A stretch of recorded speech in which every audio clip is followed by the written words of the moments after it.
पिछली कक्षाओं में हम लोग ने समानांतर चतुर्भुज के बारे में समझे थे। ये जाने कि वैसा चतुर्भुज जिसके आमने सामने की भुजाएं समानांतर हो उसे समानांतर चतुर्भुज कहते हैं। आज हम लोग एक चतुर्भुज के दूसरे प्रकार सम चतुर्भुज के बारे में देखेंगे और इसके गुण के बारे में जानेंगे कि सम चतुर्भुज किसे कहते हैं और इसके क्या गुण होते हैं। सम चतुर्भुज ऐसा चतुर्भुज जिसकी सभी भुजाएं समान लंबाई की हो उसे सम चतुर्भुज कहते हैं। यानी कहने का मतलब है कि वैसा चतुर्भुज जिसकी चारों भुजाएं, चतुर्भुज में चार भुजाएं होती है, चारों भुजाएं बराबर लंबाई की होती है, एक ही माप की होती है। मान लेते हैं कि एक भुजा 4 है तो ये भी भुजा 4 होगा, ये भी भुजा 4 होगा, ये भी भुजा 4 होगा। इसे ही सम चतुर्भुज कहते हैं।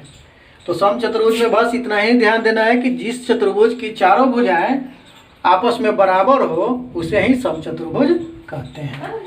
अब देखते हैं सम चतुर्भुज के गुण। सबसे पहला गुण इसका है कि समूह कोण बराबर होते हैं। समानांतर चतुर्भुज में जिस तरह से समूह कोण बराबर होते थे उसी प्रकार सम चतुर्भुज में भी समूह कोण बराबर होते हैं। जैसे कोण ए और कोण सी क्या होंगे? बराबर माप के होंगे। कोण बी और कोण डी क्या होंगे? बराबर माप के होंगे। उसी प्रकार दूसरा है चारों भुजाएं बराबर होती है। ये तो स्पष्ट है कि इसकी चारों भुजाएं जो है बराबर होती हैं। अब तीसरा गुण है कि समूह की भुजाएं समानांतर होती है। समानांतर चतुर्भुज में भी यही था, आमने सामने की भुजाएं भी समानांतर, इसका भी होगा। ए बी के समानांतर कौन रहेगा? बीसी रहेगा। ए डी के समानांतर कौन रहेगा? बीसी रहेगा। और फिर इसका चौथा गुण है कि इसका विकर्ण एक दूसरे को समकोण पर समद्विभाजित करते हैं। विकर्ण मीन्स इसका जो है समूह के कोण को मिलाने वाली रेखाखंड को क्या कहते हैं? विकर्ण कहते हैं। जैसे कोण ए और कोण के सी को मिलाने वाली रेखाखंड ए सी जो होगा यह विकर्ण हो गया।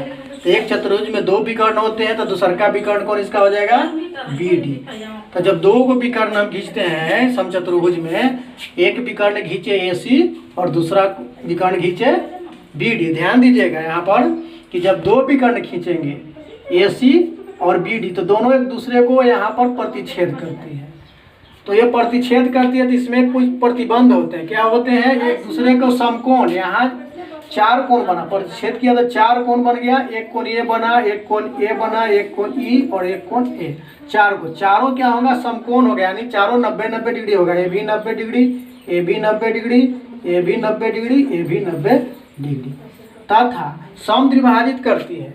अगर ए सी हमारा 10 सेंटीमीटर का है तो बीचे बीचे 5 पर यह कटेगी, यानी 5 सेंटीमीटर इधर रहेगा और 5 सेंटीमीटर इधर रहेगा।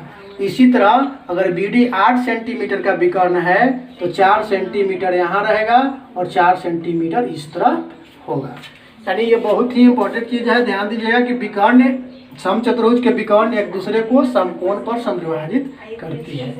समकोण मीन्स जहाँ पर इसके विकर्ण एक दूसरे को समद्विभाजित काटेंगे वहाँ पर चारों कोण 90-90 डिग्री का बनेगा तथा विकर्ण जो है आधा आधा पर समद्विभाजित होते हैं। यानी 10 सेंटीमीटर है तो 5 दोनों तरफ रहेंगे और 8 सेंटीमीटर का है तो 4 इधर और 4 इधर रहेंगे।